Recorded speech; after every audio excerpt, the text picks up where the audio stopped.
evening, and welcome to Entity Voices Paranormal Evidence. Something from Echo. I'm going to get rid of this banner because it's blocking Sherry and I. I think that all from your side. Yeah. Hi guys. Hello. We are missing.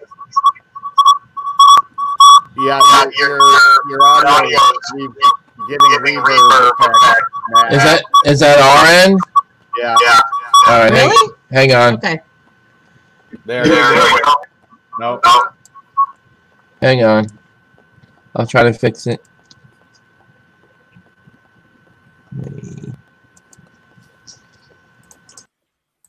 So, we happen to be watching, it looked like we may have had some confusion with the time change. How's that? And we're still messing around a little bit, so we're going to hold on just a minute. Alright, somebody's speakers are up too loud. I can hear my own voice when I speak. Hello, testing. Is that better? Hello? Hello? How's that sound? No, we're still getting echo. Echo. How you doing, Hello. Echo. Yeah, we're getting massive echo. Alright. No, it's not ours.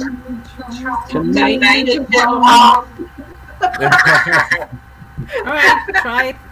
Houston. I don't know why that has anything to do with it. Stop. Yeah. Stop. No. Let me try this. Is this any better? I don't hear my echo anymore.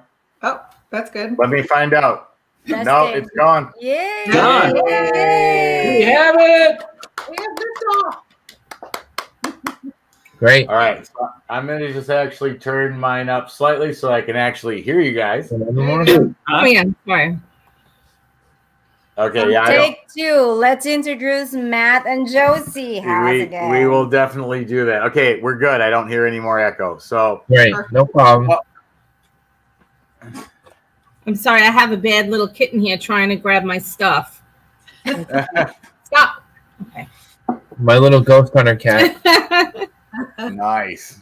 All That's right. Well, for our audience tonight, we have very special guests, and this was kind of a unique thing. Before I introduce them, they do a podcast as well called Strange Oddities, and we were guests on their show. So Yes. this is really cool because they are also paranormal investigators, and we've invited them back onto Entity Voices Paranormal Evidence. And tonight we have with us Matt and Josie Haas, like I said, who were the founders of the Strange Oddities and the founder of ISP, which was IPS, Island Paranormal Society. So welcome, Matt and Josie. Welcome. Hey guys. Oh. are we in the frame okay? That's all I'm worried about. Yeah. Yep, you are. Yes. Yeah. I'm always like hosting my show solo wise, so I never have two people in the frame. I want to make sure she's in it. You both are. It looks good. Yeah, no, thanks for having us. Absolutely. You sent some exciting evidence tonight that we're going to review. But normally when we have investigators on, especially for our audience who may not be familiar with them, and I saw on the original posting that we put out that it sounds like you guys might have actually met through the paranormal and doing investigations. So why don't you give us a little background about how you got involved in the paranormal and kind of where it's brought you to where you are today? Wow. I'll let you start. Well, how Matt and I actually met was I was working with this one group, and Matt actually had his own group, And this was back in the MySpace day. Remember MySpace? Way before Facebook. Wow. Way before Facebook. He was working with my team leader, and they were going to get the two groups together to do some investigations. And I actually met Matt on MySpace first before we actually met in person. Yeah, so it was fun. Yeah. Then our groups got together, actually worked together, and then we kind of hit it off, and I kind of asked her out and hit it off. That's awesome. That's awesome. Yep. That's amazing. I haven't been able to get rid of her since. Oh, Except for the Groupies MySpace, are right? You wonderful. guys don't have MySpace anymore. no MySpace. We got rid of that. Yeah. Yes. Too funny, but that's great. That's great story. So, how about a little background on the actual paranormal? How long you been in it? How'd you get started? What events were you believers, non-believers when you started? How did that all get you into it? And tell me the story. How did that happen? Sure. Well, the funny thing is, what's ironic, the group that I very first started in back in the late 90s, early 2000s, the group she was in, but I never knew her at the time. Yeah, it was the same group actually. She was in the same group years later, and I was in the group that she was in years before she was in it. So it was kind of funny how that occurred. But I've been doing this ever since I graduated high school in the late 90s, and I was hooked on it ever since then.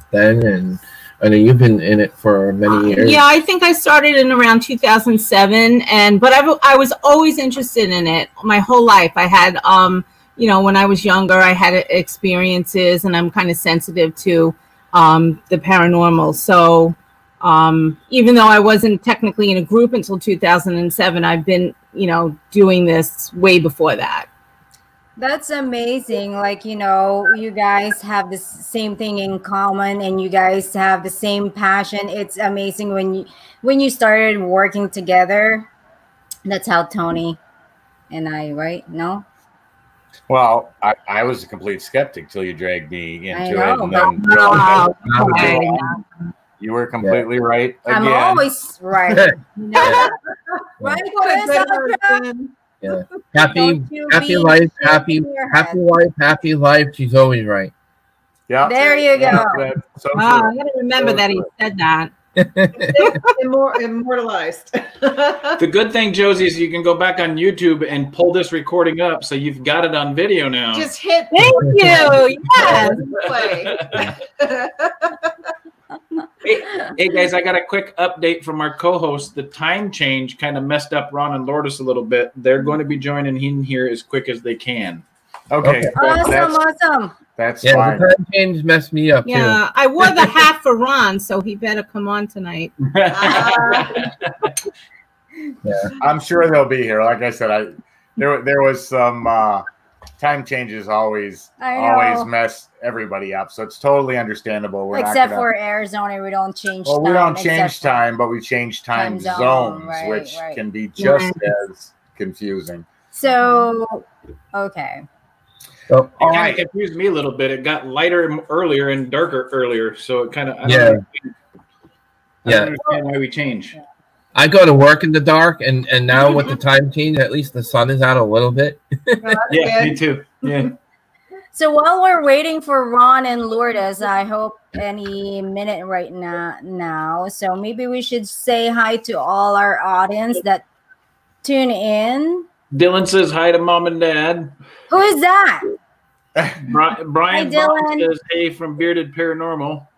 Nice. Yeah, I see. Anthony Simonelli says Josie makes the best meatballs. Anthony. What's up, Anthony? How you doing? Mr. Simonelli. Yeah, she does make Simonelli. the best meatballs. Yeah. Inda Costa's joining us. Francisco and Andrea in Arizona is in there with us. Yes, of course. Awesome. Awesome. Well, welcome everybody. Sorry for the bit of confusion tonight. We'll work through it. Mm-hmm. It's been a long week and a half for us. Yeah. But we're trying to put pieces back together. Yeah, we can't wait to hear all about your adventure over there in California.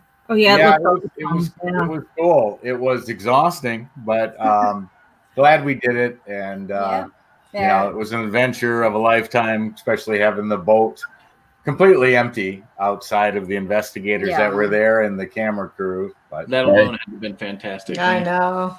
Yeah, that was something that'll probably never happen again. Yeah. You know, I know there was lots of talk from people saying, "Hey, you're going to do that yearly."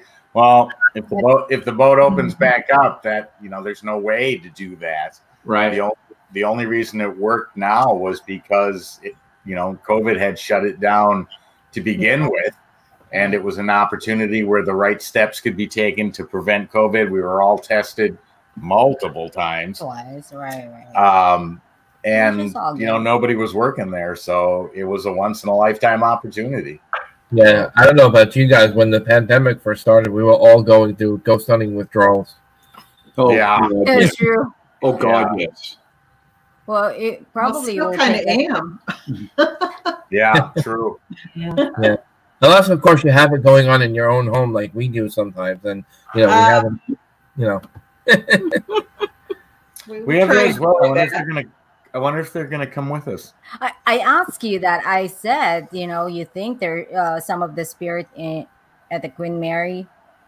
No, us, I mean from our house. What about? We're moving. Oh, I mean from this house. Following. You can invite them. Yeah.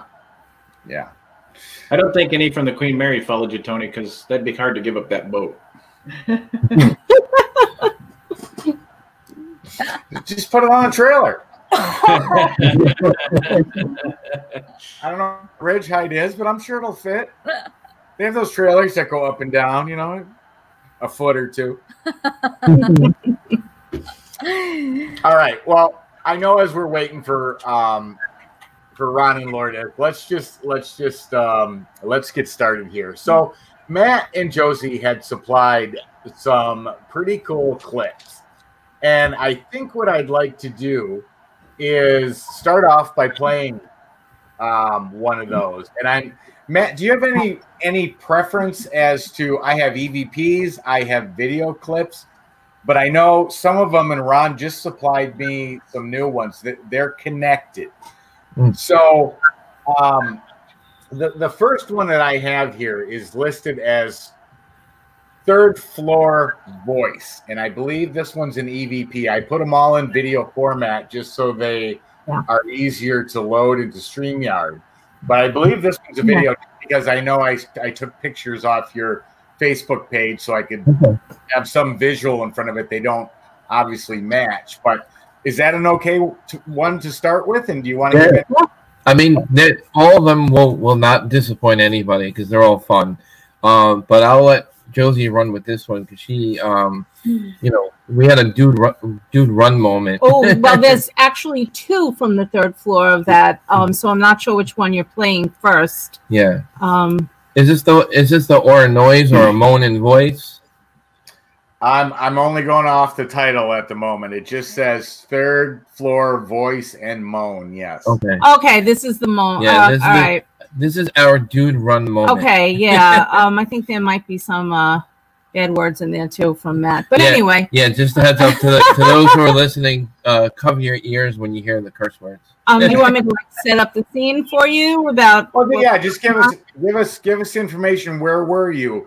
What was happening when you recorded it? What were you asking? Just the basics so that the audience has an idea of what location you were in. You know, maybe how long ago this happened. Just some background information on what we're about to play. Sure. Okay, yeah, this was a couple of years ago. It was at Frelinghuysen Mansion in New Jersey, Morristown, New Jersey, and we were on the third floor of this mansion, and which was the servants' quarters. And we were right outside the bathroom at the time in the hallway by the staircase. And then this is what happened. All right, so here it comes for our audience. Here is that EVP. Trying to figure out what that clicking was. We're never gonna know.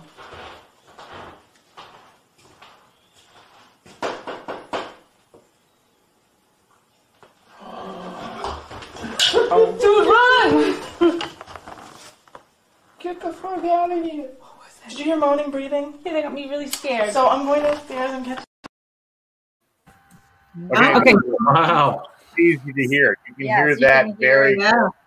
You don't need Yeah, that. so it No. was more like a disembodied voice rather than an EVP because we actually heard the and that wasn't us. So what happened was we heard. Yeah, I was banging on the wall. We wanted to make sure it wasn't pipes. Yeah, that it wasn't pipes or anything. So I was banging with my flashlight on the wall, and then we heard the and it was not one of us. There were three of us there. It was me, Matt, and another investigator, Alex. And it scared me, and it scared Alex. And I was the one that said, "Get the F out." Let me play that one more time for the audience, just so that now they know what to expect and they can listen. They can listen a little more closely. So let me play that one more time. okay. Trying to figure out what that clicking was. We're never gonna know.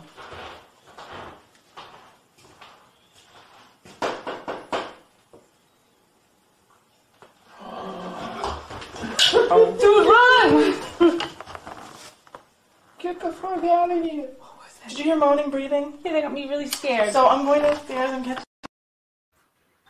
That's so awesome. Yeah, Wow. Yeah, that's a good one. That is very clear. You can hear that. Yeah. The dude run was just kind of a joke because of the Ghost Hunters episode. Yeah, the whole So, Brian yeah. Harnoa dude The run dude moment. Yeah. Right. And just so and we're I know clear, those pictures don't match, but when I put something from EVP in the video, it always helps to have some photos. So I just grabbed a bunch of photos off your Facebook page. I'm sure that wasn't the same time. I'm sure that wasn't the same people, but figured it was better than nothing. It allows me to put it in the video format. So I apologize, but that was really cool. What other kinds of things occurred during that investigation? Because that's a pretty clear sounding disembodied voice, and normally when you're hearing, and we just got asked this because we heard a disembodied voice a couple of times when we were out on the Queen Mary, but there were questions being asked about how often does that happen? Is that like the ultimate EVP when you actually goes from EVP to disembodied voice? And I said, yeah, it is. When you can. So were there other voices that were disembodied at this location that you remember, or there was? Yeah, I think there were. This also, I think, was the time Matt had an experience actually on the third floor. He was at one end of the hallway, and I went with Alex to another room, and we had walkie-talkies, but we could hear each other. And Matt got affected by something, and he was sitting down on the floor, and he actually started crying. I mean, I hope you don't mind me telling them, but he was affected. She just threw me under the bus, Yeah. Matt is being emotional, huh? Yeah, he got emotional over something, and well, there was stuff going on all around me. I was on the floor. First of all, it's hard for me to lay on the floor and get up as it is with my bad knees and back, but I was frozen still, like frozen solid. I couldn't move because I knew there was stuff going on, and I kind of felt like there was stuff going to be like after me, and I was just like in like a trance of fear almost. And I was like, I got to get up and get out of here before something else happens. And that's why I was like, come and get me. Yeah, he needed help. Wow. Well, hey, I got to ask, Anthony, Matt, at the same time, that's not something that normally happens to you in an investigation. Do you think maybe that you were empathically feeling some of the emotions of the spirit that was in the room with you? Yeah, I definitely think it was more of an empathic experience rather than me just like kind of like freaking out and like, oh my God, like. Oh yeah, no, he doesn't. Yeah, that's very rare for me. It doesn't happen often. And that was one of the rare moments of me to actually experience something like that, actually capture that.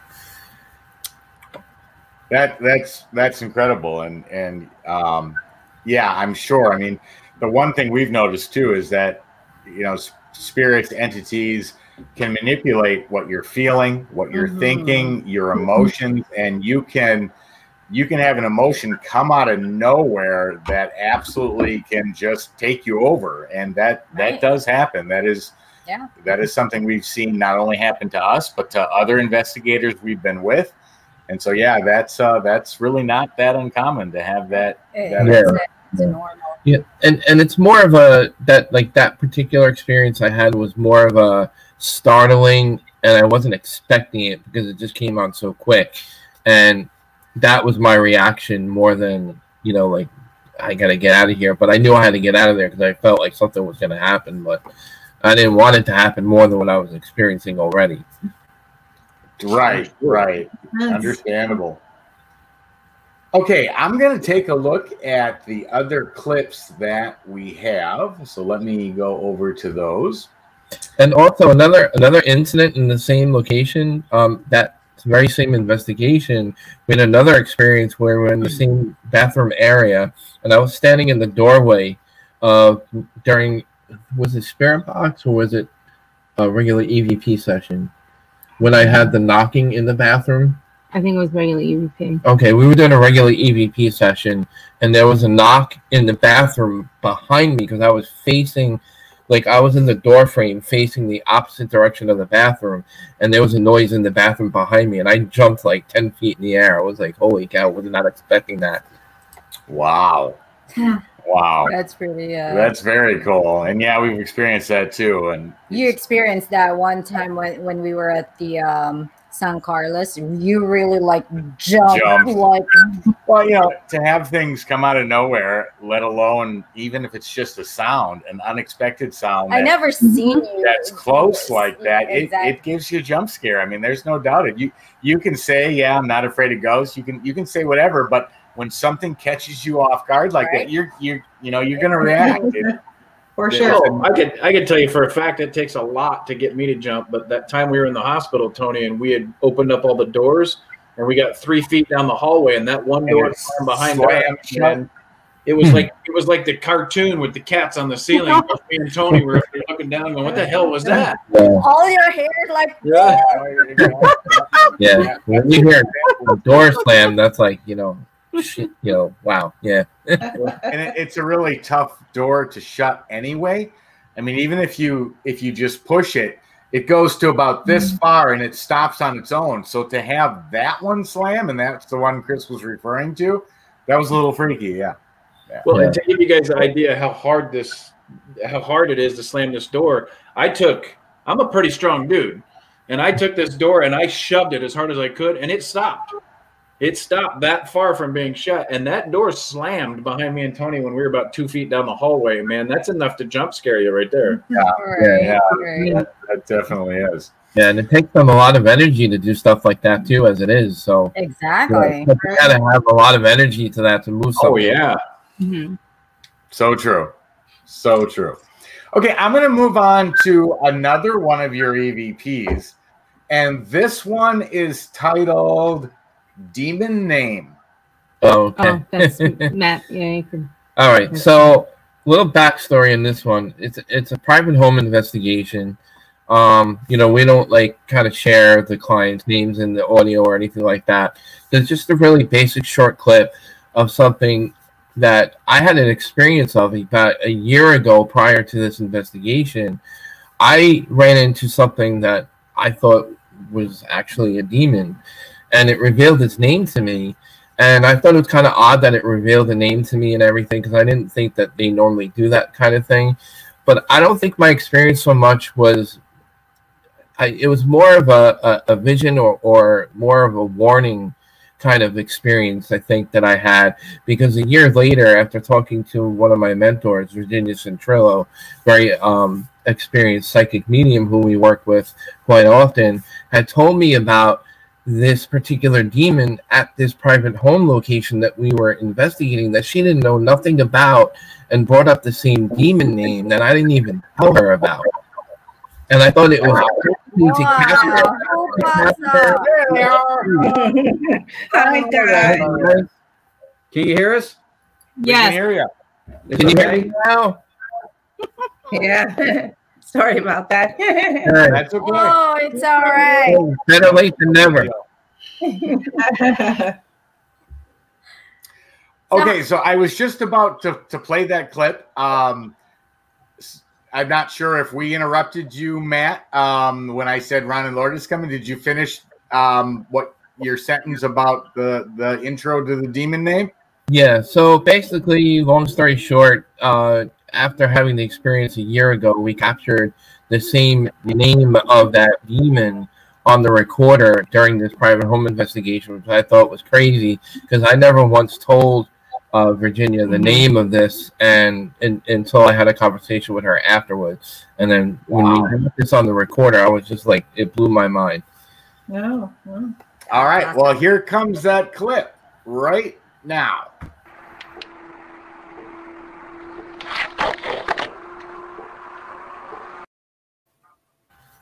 All right, that was quick. I'm going to play that one more time.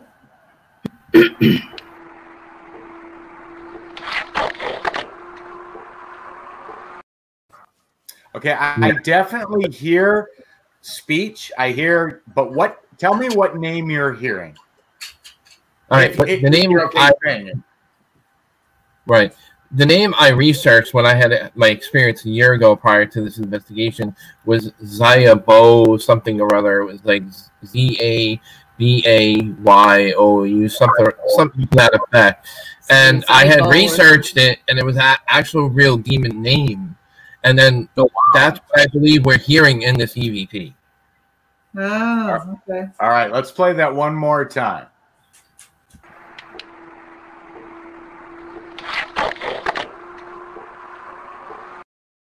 Yeah. It sounds similar. Very, very similar. Yeah, scary.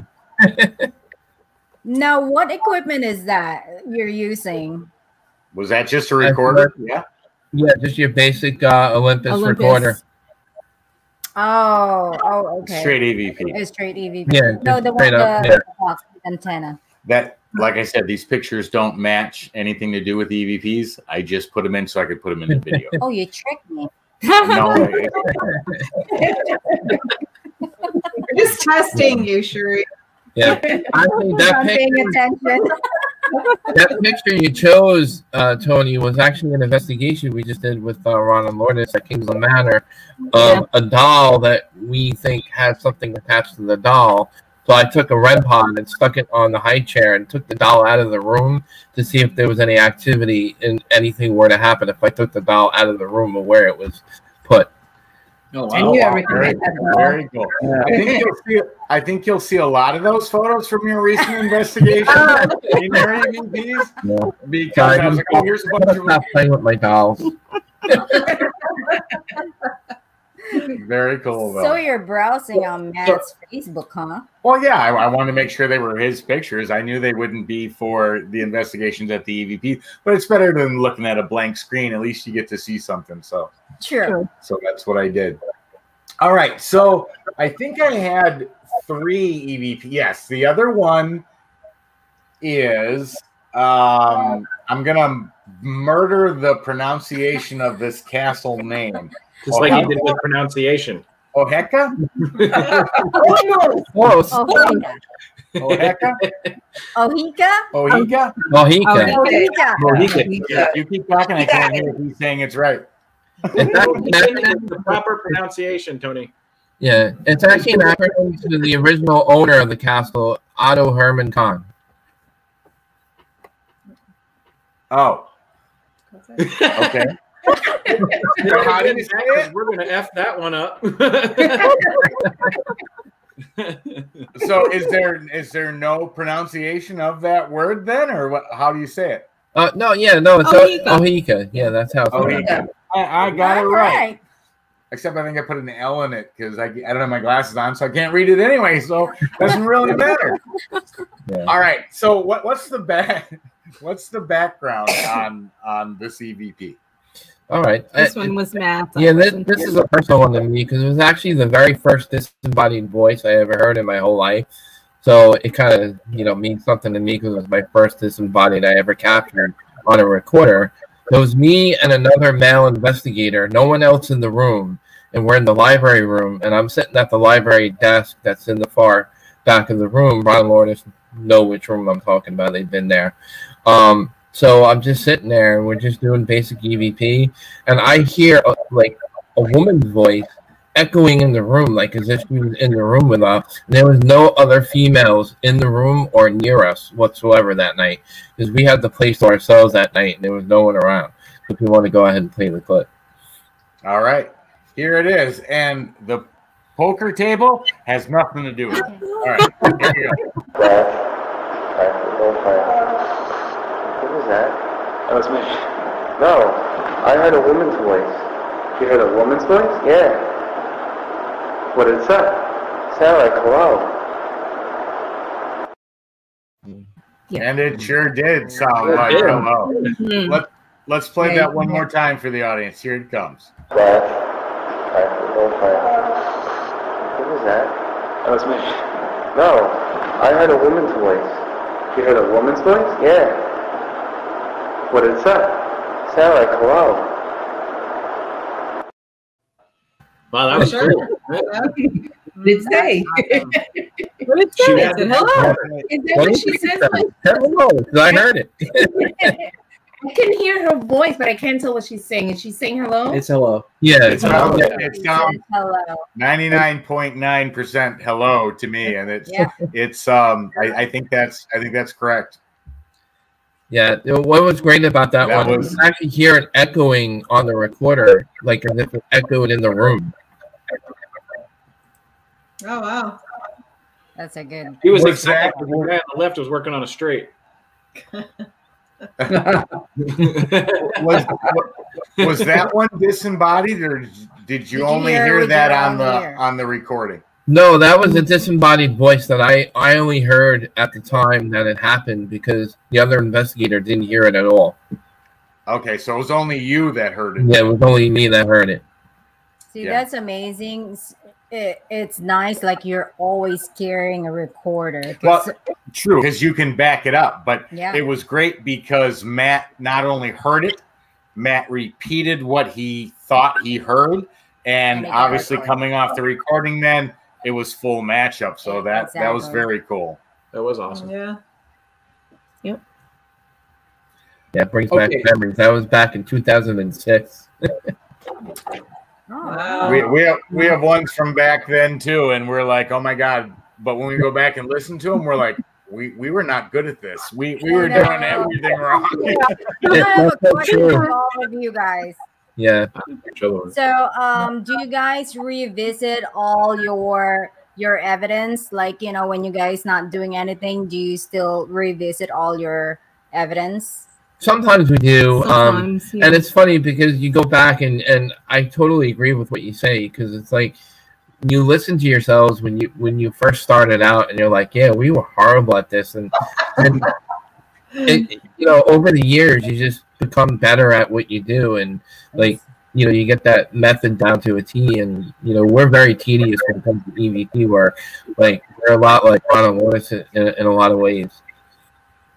Yeah, I mean, there's some truth to that, but it's, we'll look back in another 10 years and say the same thing 10 years from now. We'll look back on the stuff we're doing now and go, boy, we were missing stuff, or we weren't, we were still learning, because this is a constant learning. Yeah, it's a constant evolution, and you learn from other investigators. You learn how to do things differently. You learn techniques that work and don't work, and that's one of the things that we really like about this. You learn from your mistake as well, like what you did before, and you learn from your mistakes, and sometimes the hard way. But yeah, I know. You do. But you're right, and I'm sure that'll never go away, no matter how long you're doing it, because there's always something new to learn. Exactly. There's always something new to experience. and you'll continue to expand as to who you are and how you do it, and that'll probably never stop. Yeah, no, exactly. I agree 100%. You know, she just did it the other night. We were going over stuff, and she was like, "I can't believe I just heard this in this clip." Oh yeah, and it was an old clip. And it was an old clip from like an old investigation, and we were like, very sorry that we missed something like that. Yeah, you do that too. You know, sometimes your old clips, you also post that later, like after 5 years. I said, you posted that already. No, what I like to do is find, because we use multiple cameras when we record, and what I like to do is find a card that I forgot all about and never looked at, and then be able to go back and here's something brand new, and then when I find it and I catch something, I'll post it. Yeah. Hey, Tony, two things. One, forget the hat. I want the one she's wearing. Yeah, she wore it just for you tonight. You, Ron. I know. The other all right. Forget about the hat. Yeah, he wants her hat. He wants Josie's hat. He wants Josie's hat now. Oh, there you go. Nice. Hey, I want you to know, we looked all over Charlotte for a lid so I could make you a hat last weekend, and we couldn't find one down here, damn it. That's all right. One, it's coming. Don't worry. We're available. Oh, no. Our availability has dropped to like -0.1, but we'll get it. I promise we'll get it. I was going to say also that place, Ohika Castle, Matt's gotten us to investigate that place a few times. One of the last times we went, I was with Anthony Seminelli's brother Gerard. We went upstairs to get batteries for 2 pieces of equipment. Matt, I think, and the others were down in this big open, I guess it's like a dining ballroom kind of banquet room. And one of the doors that are pretty damn hard to unlatch. It's heavy. Open. So they thought it was me and Gerard Seminelli coming back with batteries. We were still upstairs. So when the door opened, they were like, wait a minute. And then they went through the door and they're looking in the hall like, is there somebody? It was so funny because the door opened and we're all just standing there just looking. Because standing there, we're all like looking at each other like, hello. And we went through and they hadn't come down. As I walked through the door, they had just come out of the elevator. So it wasn't them. But yeah, I love that place. It's very active. I love that place. Yeah, we were actually simulating I don't know if you guys are familiar with the Singapore theory, where you play time period music to kind of get them to interact with you. So Josie and I love to kind of dance during like 1920 eras. We try. We try to dance. I can't dance. Sorry. But we try to just, get them to interact and be active with us. And every time we do it, something happens. Yeah, it works. Yeah. Wow. Yeah, it's a great place. The Queen Mary. Yeah. Yeah, it's funny that you bring that up, because that was actually done twice on the Queen Mary. We did one where they brought in a singer who actually sang 1930s songs, right. And it did create reactions. We had Brianna when she was saying, right.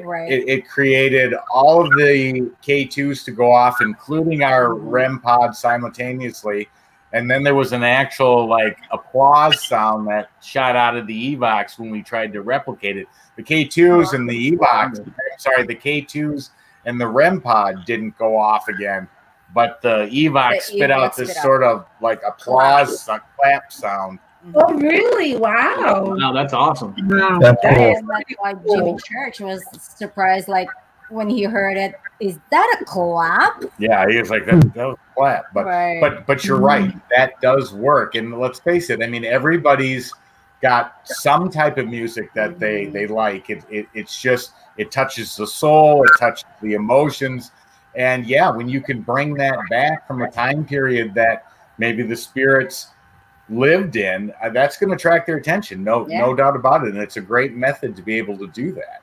Yeah. We did it again at Kingsland Manor over the weekend. Gerard had set up poker cards and trigger objects with actual, realistic looking poker chips, and we put out glasses of shot glasses and alcohol bottles with like old alcohol, and there are even like old alcohol bottles behind the bar. They kind of renovated the bar to make it look authentic, like it's a speakeasy. Yeah, actually, it used to be a speakeasy in the basement. Wow. And they've done a lot of work there, and I commend them for that. But we put out trigger objects, and we got a lot of action through the DRV. They were laughing at Gerard for being a copper or acting like a copper, and and we got the REM pod was being manipulated by something at the bar every time we mentioned money, and we had great stuff coming through the DRV that night. I would too. Every time you mention money, I will react. That's Kingsland Manor right here. That's nice. Yeah. One of the rooms right here. Cool. Oh, nice. Oh.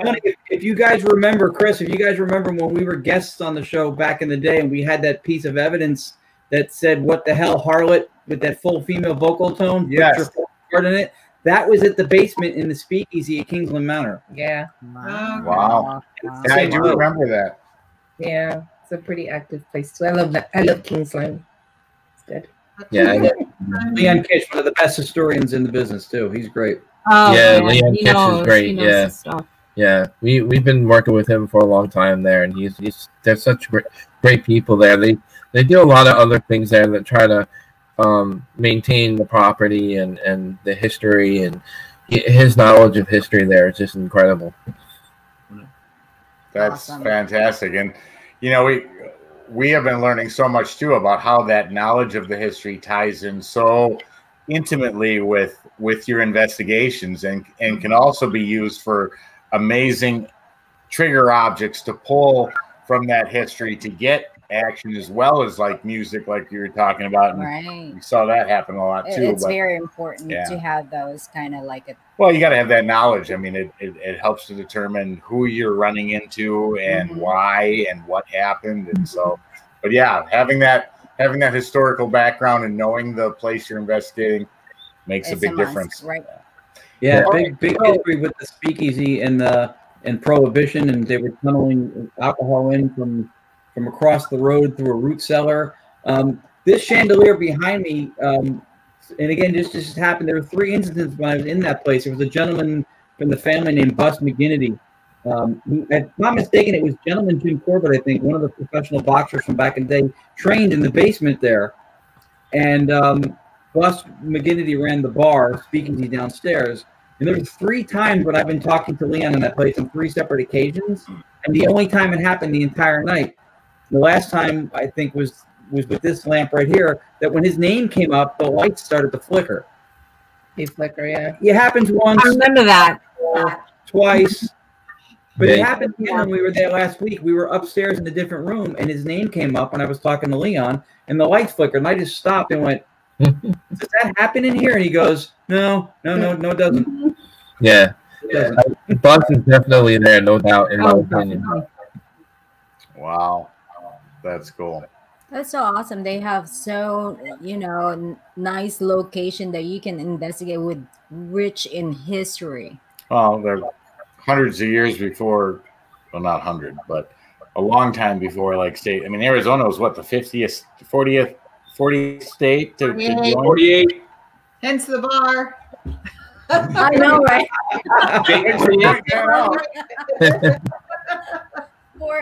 State 48.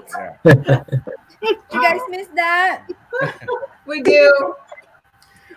All right. Well, I'm gonna go. I have one more EVP, and then the rest of them are video. But the last EVP that I want to play is titled "Servant Quarters." Want to give a little background on what this one's about and where you work? Yeah, this is actually the same place where we got the moan. This was Frelinghuysen in Morristown, New Jersey. We were actually in the same spot on the 3rd floor, the servants' quarters. And it was Matt, me, and Alex, our other investigator. And then... If you want to play you can play it. We can kind of... We're just doing regular EVP. Yeah, just doing regular EVP. And there's a child's voice. You're going to hear a child. There's no children with us whatsoever. Yeah, it's a child's voice that you're going to hear. Okay, here it comes. You knock on the wall, make a loud noise, Or a soft noise. Or any noise. That doesn't involve harm. Do you like music? Okay, that was phenomenal. Let me play that one more time. Again, no idea where the photo's from, but awesome EVP. I like Ron. Here it comes. you knock on the wall, make a loud noise, Or a soft noise. Or any noise. That doesn't involve harm. Do you like music? Wow. That is awesome. And definitely a child's voice. Yeah, definitely. Oh, noise. Yeah, it sounded like somebody else in your group was there saying that. Yeah, there was only the 3 of us. Crazy. Yeah, it's very clear. It's very distinguishable, and it's got power behind it. I mean, it's not a whisper. You can hear tonality, you can hear pitch change, you can hear. Yeah, that is an excellent EVP. That was awesome. Yeah, I just love the fact that we knew there was no children there, and it totally sounds like a child. Well, back then, the children sometimes slept on the 3rd floor with some of the servants. Yeah. So. Yeah. Because they used to take care of the kids, right? So they would take care of the kids. Yeah. Right, and I'm sure they interacted with each other too. They would play together, or right. The servant. Yeah. That's another great one. We should have shared that one. Yeah. Yeah. Kingsley Manor. It was Kingsley Manor. Matt? Was it? No. It was the lab. It was the lab. It was the lab. Matt and Julie we have a scent for this quality location. So that one, and then the one out in Long Island that he calls the lab, and then this location, I guess he's, not supposed to say, I guess, where it is for privacy reasons. Yeah, they want to stay. But they have servant quarters upstairs. Again, we presented a piece of evidence from that when we were on the show as guests when she got called a very derogatory racial term. Oh, I remember that. From the servants' quarters where we were, and then we went back and she goes, "Am I free or am I a slave?" And it goes, "Servant." Yeah, that was in Kingsland. That's pretty awesome.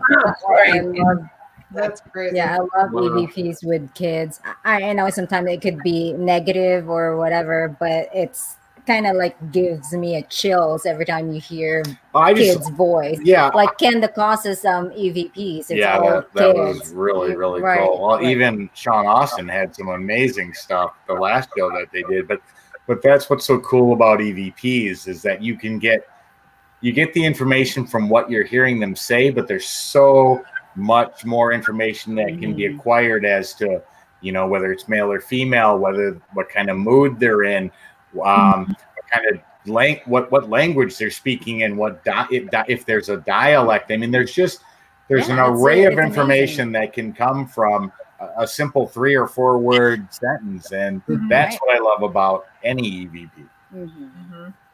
Yep. All right, I think I have one more EVP, and the other one is titled Bailey, I Want My Food. That's another great one. It's actually a spirit box session we did at the lab, and basically you're going to hear the spirit box running, that white noise, repeating itself over and over. You'll hear us in the background, but it's pretty clear and loud. You hear something kind of yelling in the background, and I think, in my opinion, it's rare to capture. I actually don't think this came through the spirit box. I think this was an actual EVP recording during the session. Yeah, they're very, very possible. All right, let me play that for the audience. Here it comes.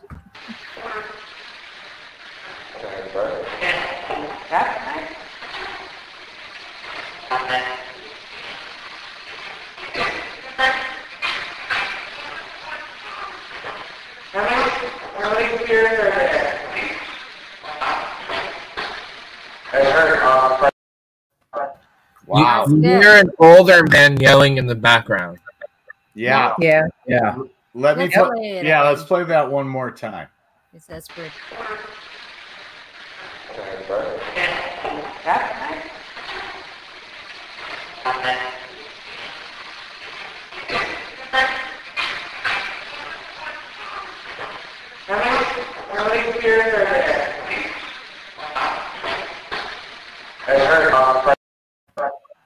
Yeah, you can hear that. I heard also on the spirit box it says "Hi, Matt."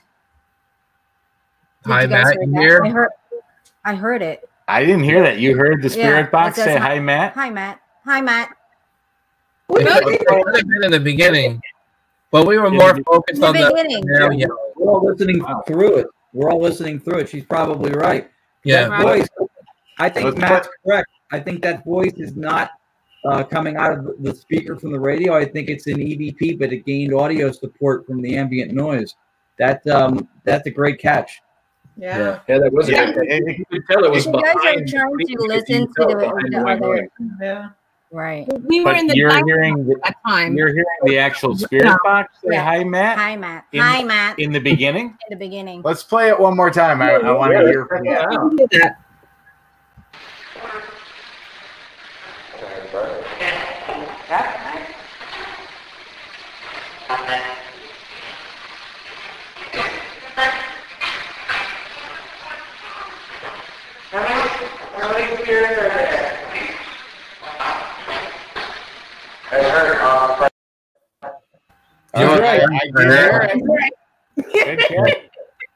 Not at the very beginning, but just after. Go ahead, Chris. Yeah. You hear "Hi, Matt," and then you hear the guy yell, "Hey, I want my food." Yeah, that's awesome. Yeah. Then you combine the two, and it's like, hey, get the guy his damn food because he's yelling for Matt. I love spirit box. Well, we were in the dining room at the time doing that. Yeah. I think so. We were at the dining room table, so it makes perfect sense for him to yell. What a good example! What a good example of how we're supposed to intermingle with other people and other teams, and evidence gets shared, which is one of the beautiful things about this show, because there's something there that we've heard before. Matt and Josie have shared that with us before. We heard the yelling in the back. He's shown it at public events. People are always like, "Wow, what a great thing!" You hear the guy yell, "I want my food." Nobody's caught that direct voice that came out of the spirit box that said, "Hi, Matt," until right now. That is the prime example of why you want to have colleagues look at what you do and re-examine it, and you share information right there. Yeah. A second set of ears is sometimes it's nice. Like, oh, I heard this, and then sometimes people have a different hearing, so sometimes I don't hear what you heard. But No, that was great. But you're right. I mean, there's different audible things that different people focus on, and once if it's your evidence, I know when I hear something, my attention sticks to that, right? And I gotta break that to listen forward or back from that, because that always catches my attention. Yep. But you were able to catch that. Was awesome. Yeah. Everybody has. I was gonna say everybody has different quality of hearing, so they hear things from a different, a quality of hearing that they have versus another person. And then sometimes people just hear better. They hear better what's underneath. Some people are just better at listening to what comes underneath, and others are better at what comes on top. Right, you know what I mean? Like, so that was a perfect example, because I was listening to the underneath because I know that EVP is underneath.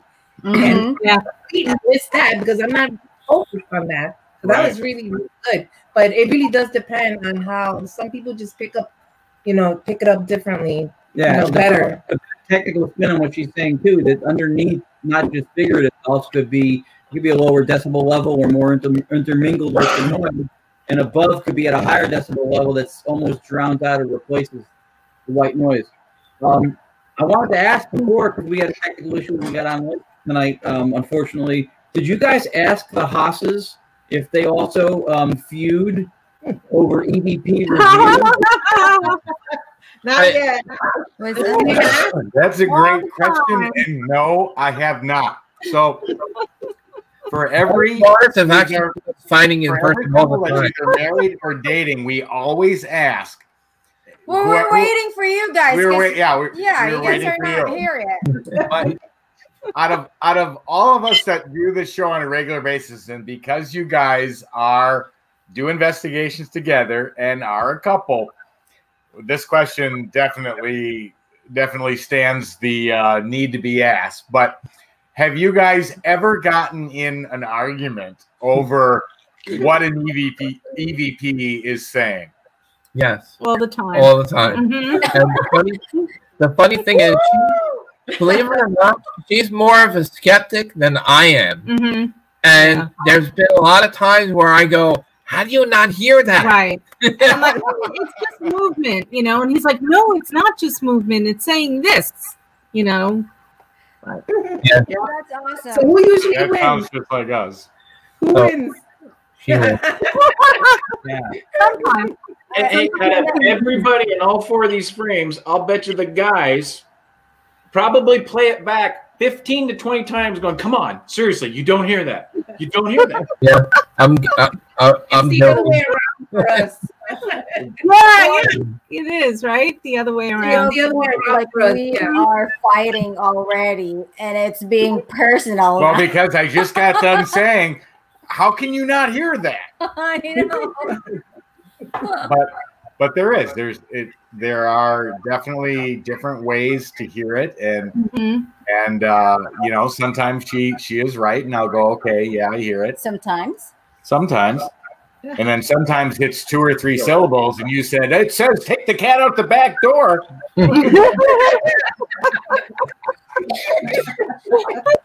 it does sound like that. It can't with 3 syllables. We write about that all the time. The syllable. Make the lines, Ron. Make the lines on the.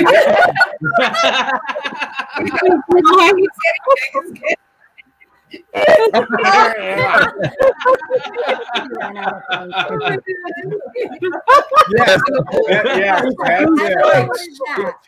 that a graph? They're syllable spikes because each word you have consonants and you have syllables that spike when they're said. Or maybe I was hearing with my own language. You still have syllables. They're all baby syllables, but you still have them. Ooh, ooh, ah. Anyway, let's move on to the next right there. Ooh, ah. Laurel and Yanni. Yeah, Like I love that. it. Yeah. Yanni. Yeah. All right. So the next clip I have is an actual video clip. And let me let you give a breakdown of what this one is. I believe this is your cat, and it's called Milo 1. Okay. So give a little background. This is our home security footage. It's kind of, I have it on like a DVD rack sitting on top because it's got like a magnet, and it's a metal stand, so I have it just kind of on top of it. It's facing our living room, and you see the kitchen area with the counter. You see the entrance to the kitchen. You're not going to see the accordion door to our utility closet that well, but you see a little bit of it in the video. But you'll see something flying from that area, and right away people are going to think, oh, it's a bug. But when you slow this down, I don't know if you have the capability of slowing it down for everybody, but when you slow it down and freeze frame toward the end of it, when it passes the frame of the camera, Ron and Lourdes were like, you got to show this, because at first I was just like, this is crazy. We weren't home at the time. We were actually on an investigation, and I get notifications on my phone when the camera catches something. So I got a notification. It was around 2:30 in the morning, and I watched it because I like to keep an eye on the cats when we're not home. And I saw this thing flying, and it kind of opened up, and I actually thought maybe a bird got in the house or something. I didn't know what it was. And then when we slowed it down and watched it, which you will see. All right, here it comes. Still shot of it. Yeah, we do have a still shot of that Ron was able to capture from it. So we'll show that in a minute, but let's watch the video.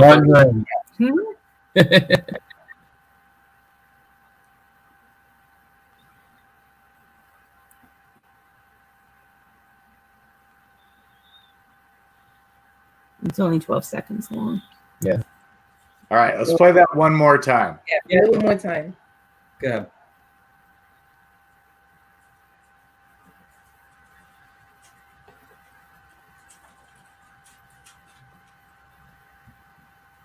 So before I elaborate on this, and they should, Matt, first tell them what's near the front of the frame, closer to where the camera is, that's significant. And then they have two cats now, but Milo is the name of the cat that passed away, what, a few months ago? A little less than a year ago? A year ago. Yeah, a year ago.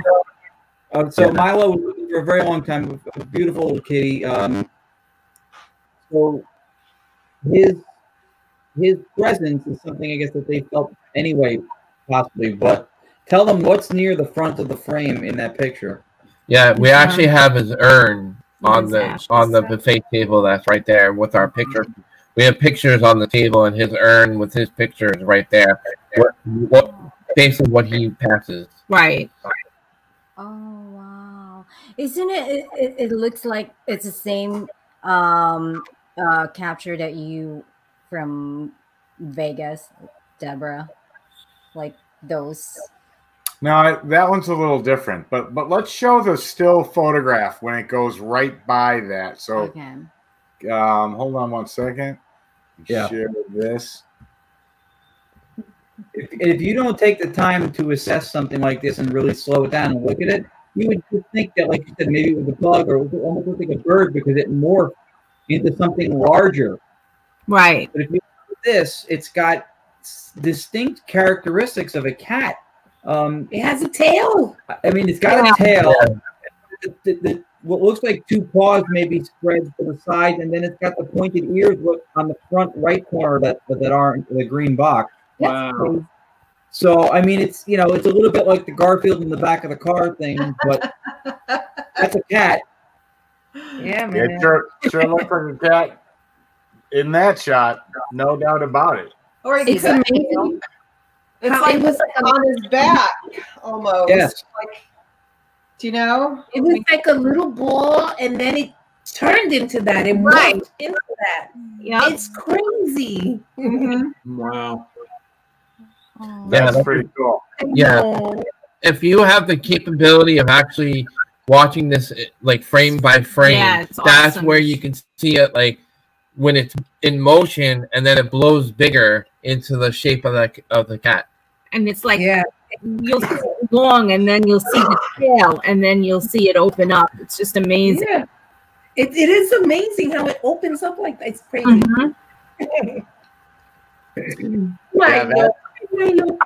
And it's not our two living cats because you will see them in the video. They're both on the couch. And that's another thing to point out too, because Max was sleeping in his bed on the couch, and he was the only one that noticed it because his head popped up and his head turned, and you can see his one eye looking in that direction. Yeah, it's glowing. My other cat just could care less. He was still sleeping.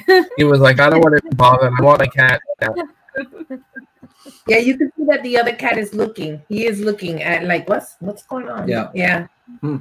Vertical. On the couch. Well, Yeah. it's not hard to believe that animals. I mean, they say sometimes that spirits get attached to this realm that we live in because they're attached to something, right? And what gets more attached to people than animals? I mean, good God, Audra walks through the house, and if she stops really fast, she's got something furry hitting her in the face first into the butt, and sometimes it's me, but most of the time, Very also. Frank, we already knew that about you. Well played. Yeah. All right, so you have another one labeled Milo 2. Tell me the background on this one. All right, so we were out again, I think, and we got the motion detection alert on our phone, and we were looking, and I just said, this was unbelievable. Or it was in the middle of the night, actually. I think we were home, but it was the middle of the night. Okay, I'm sorry. Yeah, we were home. It was in the middle of the night. We were sleeping, and I was reviewing it the next day. That's what it was. Mm-hmm. So we're reviewing this the next day, and as I'm watching the events, because it records the events on the app, and I'm looking back, and I just see this huge thing flying by the camera, and it was like a lot bigger than what you saw in the first video. So just if you want to play it, it kind of speaks for itself. All right, here it comes.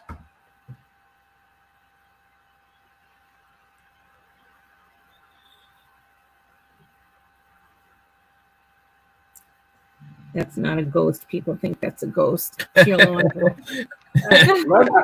was pretty cool. Yeah. Let me look at that again. Here it comes.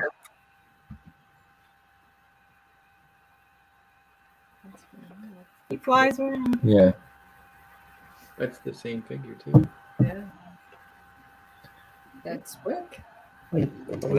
That's pretty cool. But I'm gonna play it one more time, only because I'm seeing a shadow figure after it comes through in the back, and I just want to look one more. Really? Really? I never noticed that. Yeah. Yeah. Oh yeah. Where? Which one? Yeah, I didn't see it. It went right through here. Okay. Where? Point to the screen for me. Right through here. Oh. One more time. Yeah. Pause it and describe it, Tony. What is that? Well, I can't because I don't have any controls. This one plays automatically. Yeah. Where is the shadow? Is it by the kitchen cabinets or by the door to the far right? Okay, I'll try to move the cursor over. So when it goes through, it's right behind it. But then towards the end of the video, you see the shadow come back from the left-hand side back to the center right above where the bookcase is. So here we go.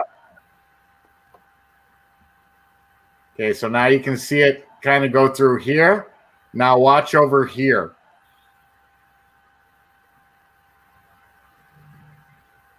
Oh, and I completely didn't see it that time.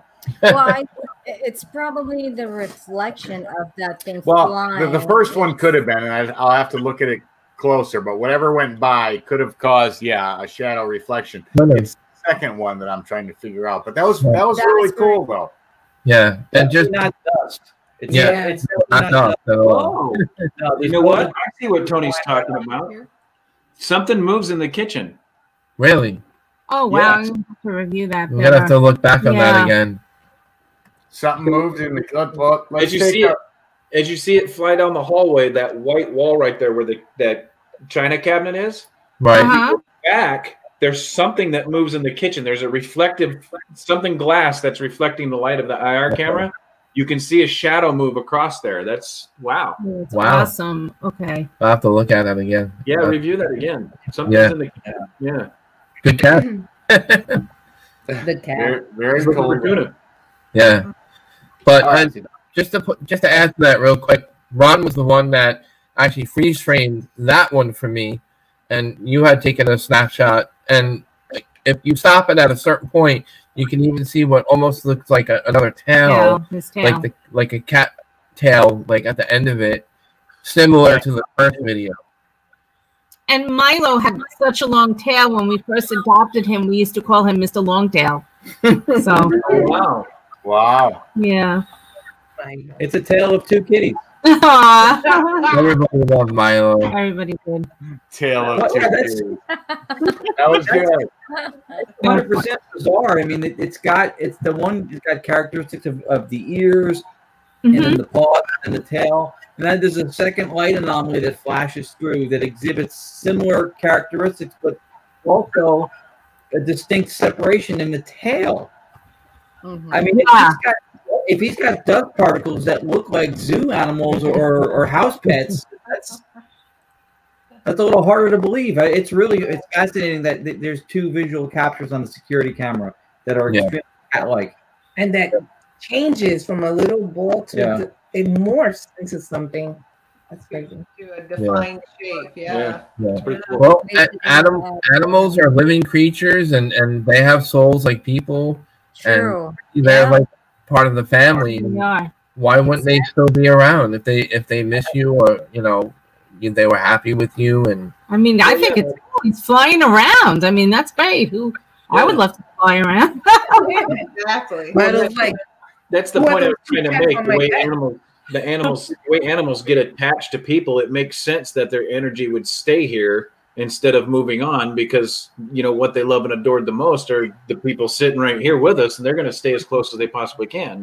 Mhm. yeah, There are some European direct radio voice practitioners, including one of the leaders, Dr. Annabelle Cardoza, who believes that in some communications they've gotten from the essence or the consciousness of the pet after it moved on to the afterlife, because it's in that realm that they have the ability to convey.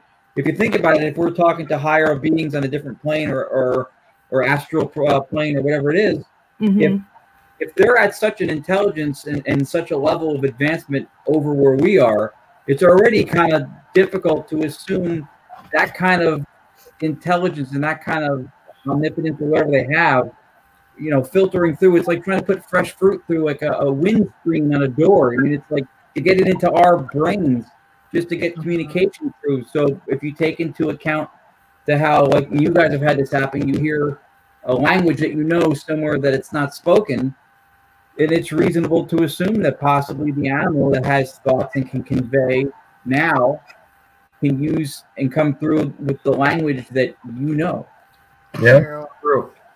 Yep. Very true. Yeah. Possibly. I mean, we don't know. But. Yeah. Right. That's theory. Yep. Yeah. Yeah. Well said, Ron. Point is, that's a cat. That's a cat. Yeah. The long tails. That was a good imitation, honey. You like that? Yeah. Save that for later. That's for after the show. Yeah, exactly. No Tell me what other animals you can do. Sure. Yeah. That's a different definition of paraunity. Oh, All right, back on the subject. The next video is titled South Fallsburg. Oh, Okay. Can you give me a background of what this one is about? Okay. We were investigating, me and another team member that's no longer in the group. He was holding my video camera. I was holding other equipment in my hand, and we're investigating an old theater in South Fallsburg, New York. And we're heading toward the basement. So we're going down a hallway, going toward the staircase that leads to the basement. And as we're turning the hallway a couple of times, you got to see like a cat bed that's in front of the camera. And as soon as you turn, it happens semi-fast. You got to see something in the cat bed. I think it's a basket. No. Or a cat bed or a cat basket, or a type of basket that's there. And you see something in it. And as the camera turns, you can like even hear a noise. It gets up and it takes off. I don't know what it is, but it was definitely not a cat. Let's see it. All right, here it comes. Theater. Basement. Yeah, I guess. Got the attic too if you want. I don't want to take a ladder up into the crawl spaces. No, I know. I didn't like the looks of that ladder. Man, and especially after seeing the face of Harold when he was. Yeah, I'm good. I guess we can hit the basement. Yeah. All right. Down the basement we must go. This is pretty good. Chairs. I'm trying to think.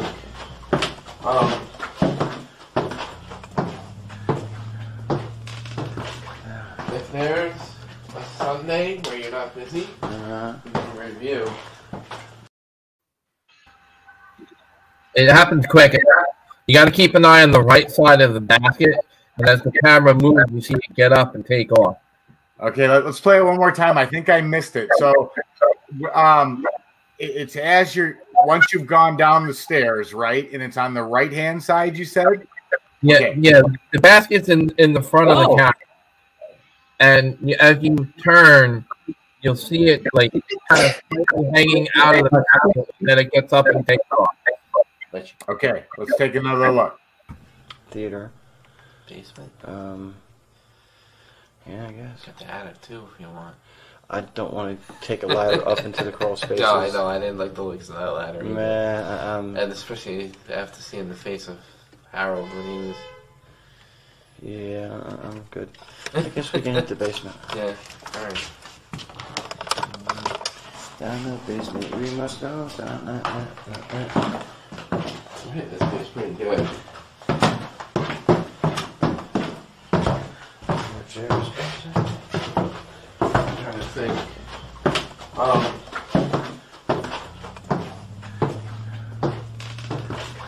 If there's a Sunday where you're not busy, we can review. Okay, yeah, I got it. You can see like the little hand just like move out of the frame. The only way I can describe it, it looked like a mini Godzilla. Yes. And it like just takes off. Like it saw us coming and was like, I gotta get out of here. Yeah, what the hell was that? It looked like a little baby arm. Yes. Like a little To me. It was definitely unexplained. I can't tell you what that was, but there was. That's crazy. Yeah, something caused Did you that. guys feel anything when you guys were there? Say that again? Did you guys feel anything when you guys were there? No, we didn't see anything with our own eyes at all. Didn't feel anything. And we didn't feel anything either. Like we were just going about our business, going towards the staircase. And if we would have seen that, we would. If it was a cat or some kind of animal, we would have seen it. Well, if you look really close at it again, if you could, I don't know if you could slow it down at all, Tony. No, I don't have the ability to do that on StreamYard. That's bigger than a cat. Yeah. That's pretty cool. Yeah. I mean, I can definitely slow it down. I just can't do it A little on. Chucky doll. Yeah. Sort of. Baby arm. Was that a long time ago, Matt? Because you look so young there. I know, and I was like much bigger, like fat wise. We don't say fat. Healthy. He said fat wise. Fat wise. Oh, okay. I Yeah, don't you like didn't specifically say fat wise. Yeah. It's so funny. Oh my God. Okay, so the next one I have is called. Well, I can only read half of it because it's condensed, but it says Holy Spirit that. Oh, Holly. Oh, Holly. I'm Holly. sorry. Holly Yes. Spirit that. What? Like this was at historic Palmyra. It was me, Ron, and Gerard doing a EVP and Spirit Box session, and I believe it was Ron, the Spirit Box we were using, and the name of an alleged child that they named Holly came through the Spirit Box, and we heard it. Yeah, Right. Tony, was the other video able to be condensed well or no? Yep, I have it. You have it? If you Yep. could play that one first, I don't know if you can. Sure I can. Okay, so the other one has Anthony Seminole's brother Gerard, aka Noodles. When Anthony told the story about his brother farting on a ghost and getting caught on camera, that's the guy. So he was playing with this little kid spirit, and he's rolling the ball, and it seems to be coming back to him. His static meter's going off. The lady there, before this clip, the video was running, and during it, I think she names the child. The one to play after that is the one we were talking about, which is the SB7 session when I turned it on and asked for the name of whoever was there, and the name of the child that she had been telling us, the lady who works there all along, It was the first thing that came out, which was the timing was beyond uncanny. It was crazy. Yeah, and it was clear and loud. Yeah. All right. Well, here comes the playing with the ball. I think is the first one. Yes. Okay. Here it comes.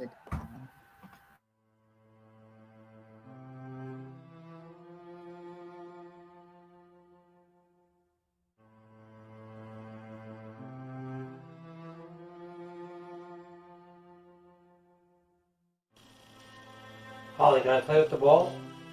Want to play catch? Want to play catch? Light the lights up.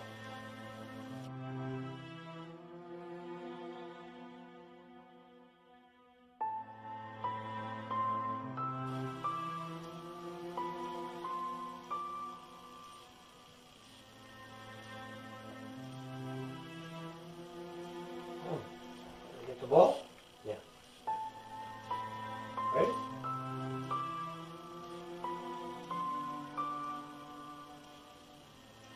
Whoa.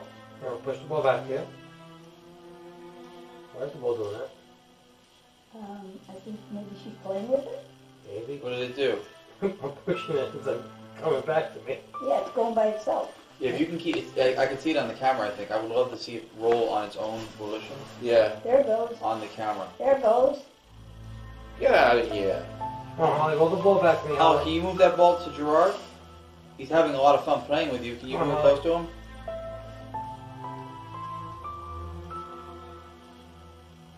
Sybil, if you're here with us while we're very gratefully visiting your home, at any time it would thrill us if you would strum the guitar. We've heard you've done it. Alright, Holly, I'll push the ball back to you. Alright, you push it. Okay, this is a thing, doesn't it? It came back to me. Yep. I saw that. I did too. And the floor's not pitched, right? No.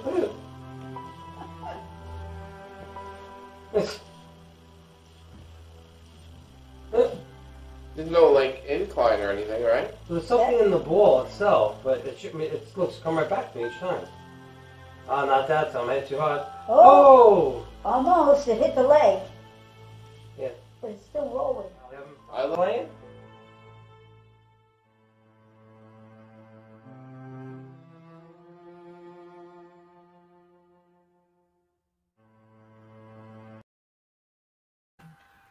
That's pretty interesting. cool. No doubt about it. Yes. Yeah, we checked that Who's floor. good at that? It had no weight in it. The floor was pretty level, in our opinion, and it would roll back every time you push the ball. Yes. Wow. You can see it. Oh yeah, you can definitely see it do that. No doubt about it. Yeah. That went on for a little while. That clip is a lot longer, even than the one we cut down from the original. And there were a couple instances. At first, your inner skeptical side goes, no, maybe it could be this, the pitch, the floor, whatever. But then there were instances that happened even beyond what was filmed, or at least in this clip, that were just like it had inertia, like it moved from a stop.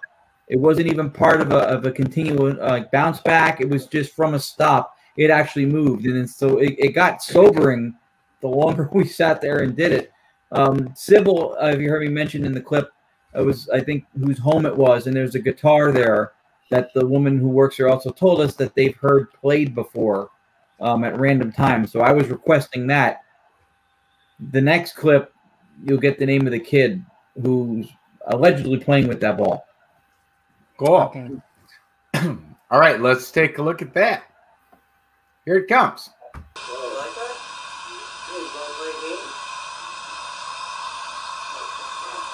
Even ask you questions, you answer, okay? You can speak now. Who's been playing with the ball? Could you tell us your name, please?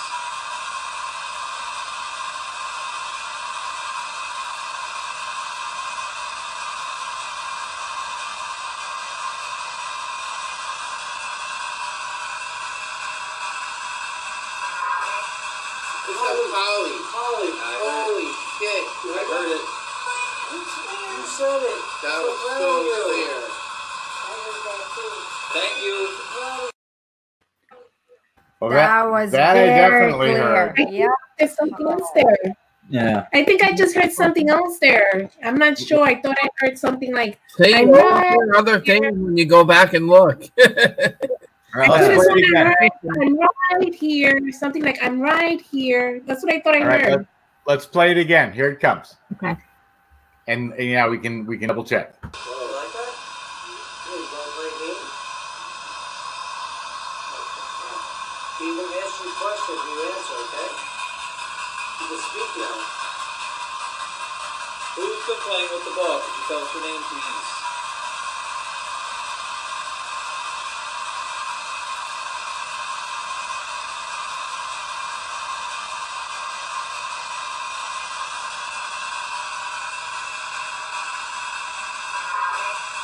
It's Holly. Holly, holy shit. I heard it. You said it. That So was proud so of you. clear. I heard that too. Thank you. Right here. Did you hear that? Right here. I thought I said At the very end. It's right here. Yeah, I did hear it. Nice catch, Lourdes. That was brilliant. But yeah, it is good. Wow. I think we changed the name of the show to Entity Voices Extra Paranormal Evidence. Well, we'll not only look at what you think you captured, we'll tell you everything else. Yeah. You guys saw that, Josie and Matt? Did you hear it? The right here? Yeah. I didn't hear it. It froze up on our screen a little bit, yeah. so I couldn't. It was doing on ours too, but I think that's because both internets are being used. I mean, we're only using one, which means The kids are not playing games. Go look. I guarantee you they are. But I heard it. I'm right here. No, I did hear it. You're absolutely right. Yeah. Yeah, that's great. I never caught that before either, but that's a cool moment when you have the interaction with the historian who gives you information, and then you ask a question, and that's exactly the name that she had been using for this kid. Kid Spirit could have been named anything.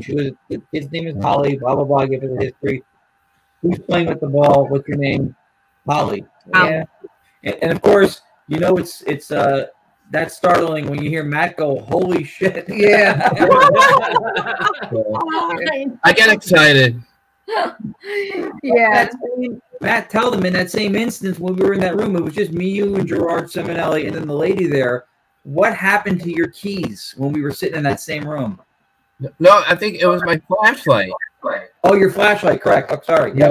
All right, so I had a heavy duty flashlight about that big in my pocket, and all of a sudden something pulls it out of my pocket and lands on the other in the other room behind us.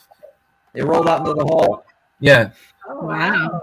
And it had weight to it, so if it would have fell out of my pocket, it would have just fell straight down. This was in the other room.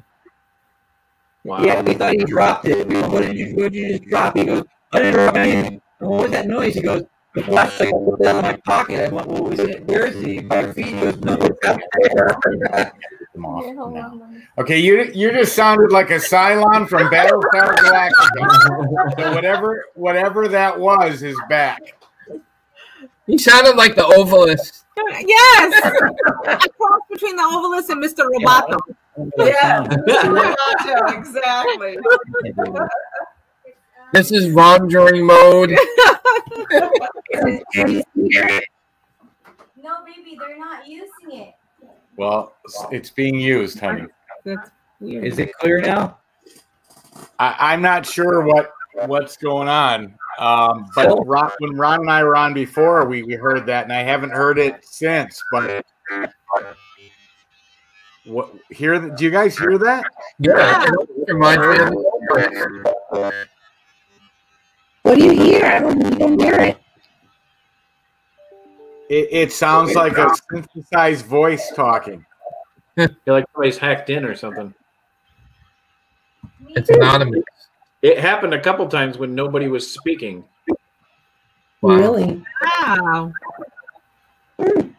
Wonder if there's something to it. That's You weird. go back and review that. Yeah, you'll have to review the show. Yeah. You sound like robot. Yeah. Bill? He said stills. No, say something. Let's see. Is it better? Yeah. Yes. Yeah, I don't hear the distortion anymore. Yeah, R2D2 went away. I gotta figure something out. It's weird. We've done episode after episode with the same setup, and it works fine. And all of a sudden, it starts sounding synthesized. Yeah. Weird. Yeah, that's the first time I heard that. You do have these strange cracks that come through when you speak, though. Mm-hmm. The audio kind of like snaps and then it clears. But we all know Ron's cracked. So. Ron, your crack is coming through. Yeah. Sorry, Ron, I had to.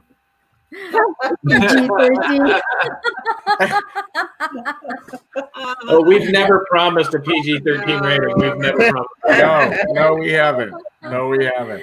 Matter of fact, YouTube actually said something about one of our. Oh no, that was my video. Never mind. No, wasn't this show? On YouTube. It wasn't that video of you and I investigating in the hospital, was it, Tony? No, actually, that one. The one it was some verbiage that was used in an EVP, actually 2 of them that I did that they were like, okay, this has got to be child, so they blocked it. But okay, I still have 2 pictures to show from Matt and Josie. So I'm really not sure which one's Rich. So Ron, maybe you can help me out understanding and which one you want me to show first. I think, Matt, those 2 photos that you sent in the original email, right? Yeah. Are they not from the same investigation, but one of them was after you lightened it up? No. They're both from the same investigation. It was a private home investigation. One is just kind of to help give you a comparison or a reference as to what's in the room. And Alex was with us at the time of this investigation. He was taking pictures, and he didn't have any flash going on with his camera, and he saw this figure in the photo. So I'm assuming that's the one sitting in the chair, because the 2 pictures I have left is someone sitting in a chair, and the other one's mostly black. Right. The one in the black is the one with the figure. And the one that's not dark is just for comparison to show you there was nobody there standing there, and that who was in the chair next to the figure that was standing up. Yeah, just the layout Just kind of give you the layout. Oh. So should I bring the layout up first? Yeah, you should bring that one up first just to show everybody. The layout's got a man in a chair, which there's something really crazy going on there with the picture. Yeah, it's actually a girl sitting in a woman sitting in the chair. I think there's a little bit of motion blur going on with the. Yeah, I don't think that's okay. Okay. Well, show that picture, Tony, because I want to point something out in that picture. Yeah, the fact that it's got multiple arms and all sorts of other crazy stuff. All right, hold on. Let me share this. And here it is. Yeah. Okay, so you're calling that motion blur, but Tony, can you zoom in on the head? Yeah, that's not motion blur. Yeah, well, here's the fact that you can see right through her head, but yet the blinds are not. And the blinds aren't affected. The blinds aren't affected. The table aren't affected. The chair's not affected. But if you even look at the blinds, you can still see the shadow of the person's head that you can't see right there. Yes. Yeah. Kind of weird. weird. It's not normal for motion blur. In motion blur, the whole section of the head area would be messed up. And if you look at the writing on the blanket at the top of the chair, there's no motion blur in the writing either. He's right. Hey, Tony, can you hear? Can you guys hear us? Okay. Yeah. Yeah. All right. So I'm finishing a book by George Meek, who's one of the ITC pioneers, along with William O'Neill with the whole Spiritcom thing from the 80s. One of his books is called How to Enjoy Your Own Funeral. When his wife, Jeanette, passed, he had communications through their friend Lori, who's a medium, a trance medium. He would come through.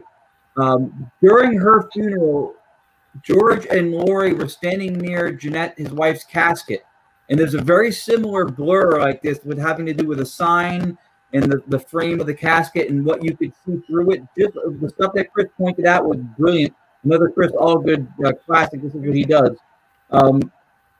Just like this. And afterwards, through another communications through the medium, his wife Jeanette came through and she explained that she was there. She gave accounts of what that happened at the funeral.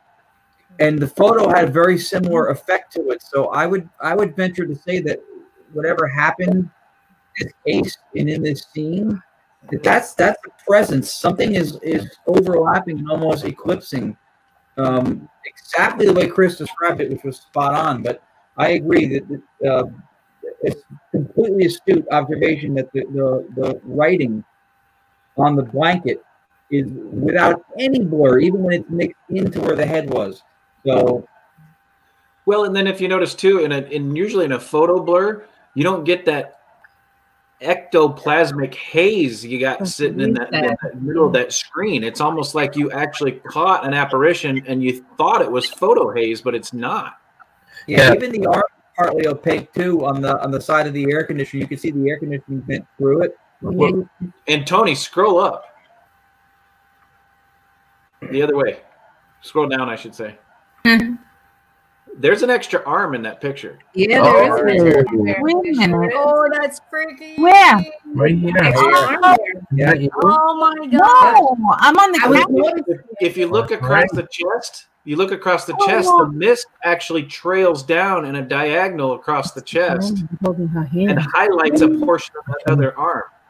Oh my God! I can't even believe we missed this. It's right here. It comes down, and the other arm is right here. It's holding her hand. Yeah, Audra just pointed out something really good too. If you guys look towards the shoulder, Audra pointed out too that the clothes are different. Yes. The clothes are different. Yeah, and look at where this arm starts. I mean, if that was a motion blur from this arm, it would start here. And it doesn't. It starts all the way back here. And the sleeve would match. Yeah. It's different. Yes. Holy cow! And it's holding her And hand. I was pointing out to her, like the head and that white mist that's in front of her face is almost resembles ectoplasm. Yep. Yes. Or Santa's beard. Yes. It almost looks like that blue dot is an eye. Yeah. The left of where the head is. It almost looks. I mean, that could be reaching here, but that little blue dot underneath the first letter or two almost looks like it could be an eye. Another frame of reference for people watching, if they want to look into this, because this is not highly common to see, but it's also not unheard of. One of the other ITC pioneers for visual ITC in a lot of cases, Mark Macy out of Colorado, he used a device called Illuminator, and he would get photos like this where it would show sometimes anywhere between 2 or 3 perhaps different entities or souls or essences of a being like that, where they're almost overlapped, which has that quote-unquote blur-like possibility, but as Chris clearly explained, not really a blur. And you know, I don't know if this is matrixing, but that kind of looks like a face right there. On the shoulder, yeah. On the shoulder. Another. It looks Right like here. from the shoulder. Actually, it looks like a dog space. Yeah, Dog maybe head. a dog. Yeah. I'm not sure if that's matrixing or not, but it looks like something. The most amazing thing about that capture right there is not only the second arm, the haze, the ectoplasmic mist in the front of the face, but what's even more impressive is the shadow from the person that's physically sitting there is captured on the blinds that are undisturbed and perfect. Yeah. Wow. Yeah, he's right. He's right. That's a great catch. And you can see the position of the hand is totally different from the actual person. Oh yeah. Scroll down. Oh, the hand. The hand. What did I say? No, you did. You see, the real person is kind of like this, but the second set of the arm, it's kind of like different position. Well, you're right. Yeah. Yeah. Well, look at the fingers. It almost looks like whatever's there and that was captured is holding that person's hand. That's what that's what I said. Right. And it's coming from this arm. Yep. Yeah. After And we then it's show you the holding next your one, hand. after the next one, we'll show you. We'll explain who we think it is. Yeah, who it is. Oh, okay. All right. So let me. That was a good catch, Chris. Yeah. Good eyes, Chris. Let me close this and then get to the one you want to share. So, okay, so here's the one that we want to take a look at. Now it's going to be dark, but you'll see it stand out. You can enlarge it or lighten it. Yeah. The one standing in the middle there? Yeah. Yeah. That was not any of us. We were all behind the camera. Look really, really closely at that. That arm and that sleeve matches the second arm in that picture. Yep. Yeah. Oh, you're all right, Chris. Yes. That was supposedly our client's grandmother, and you can tell she's like holding her walker. Yeah. Oh, wow. Oh. Yeah, you can see that. Oh, you can see the walker. Yeah. Yeah. Hang on a You can minute. see Go the back to right that other leg picture, is Tony. Folded. Like If you could even down. side by side, I don't know if you could do it with two windows open. But Chris, again with your superpowers, Yeah. that they are in the sleeve. Seriously, you could. The last thing I'd ever do is play hide and seek with that guy.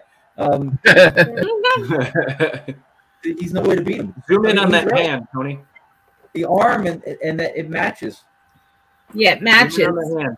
It does. Yep. 3/4 sleeves. Look really close. The hand that is holding the other hand, That almost sleeve looks like matches. an elderly person's hand. Yes. Yeah, you're absolutely right, Chris, and it does match. Now look at where that's breaking on the arm, and let's go back to the other photo. Matches the other photo. And so does the shoulder. Yeah. Look at the shape of the shoulder Mm-hmm. compared to Matt, the how other far picture. apart are That those shoulder shapes? is the same shoulder with that same sleeve. Yes. Yeah, that sleeve's in the same spot. That's insane. Yep. Wow, that's incredible. Yeah. Yeah. That's awesome. That is I'm trying to see what Anthony says on the left. On the left chest looks like a bone. On the left chest looks like a bone. Yeah. That's what she was saying. I think it looked like a skeleton face almost on where the shoulder was. So cool. Wow. Yeah. I know. That was wild. Yeah, that was one of our best photos that we ever, had a team member of ours do during a private home investigation, and that to me is like the holy grail of photos. It is. That's Yeah. phenomenal. Mm-hmm. Yeah, that was amazing. And That this was- is just a regular camera. Yeah.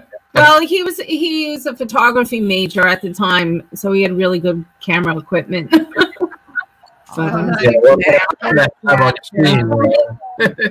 Very cool. Yep. Yeah. And you can see the other arm too. It glares. Yeah. He was a photo mat. Love it. Yeah. And actually, Very cool. Very the cool. person who took that photo actually moved back out here, so we're hoping he investigates with us again from time to time. Yeah. Definitely, very good person at what he does. There's a detail that you just pointed out, Josie, that kind of gives credibility to those pictures. Is you said that he's a photo major, so he had really impressive equipment. Mm-hmm. Really impressive, high quality equipment will not get the photo glaze or the photo distortion that you guys thought it was to begin with, because it's got more detail to it. So you're right. Not only did it wasn't a photo haze or a distortion because of the equipment that he was using, but not only that, it picked up a detail that probably our cameras on our phones probably wouldn't pick up. That's true. Yes. Yeah. You're right. Good point. Yeah, that's huge. Just the fact that it rules out the photo blur, you know, from a lesser quality device. That's another extremely astute observation. And yeah, and you know what? In our business, anything that can bolster the legitimacy and credibility behind something, not being a false positive, not being misinterpretation, there it is. That